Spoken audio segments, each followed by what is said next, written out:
We're going to be checking our engine oil on our 2023 Toyota Corolla. This is the dipstick right here, this yellow wand. If you want to fill up your engine oil, you do it from right here. This cap right here, you twist this off.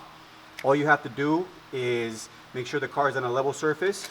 Take out the dipstick, wipe it off with a rag or a napkin, reinsert the dipstick all the way down, bring it back up, and then that'll give you the correct reading.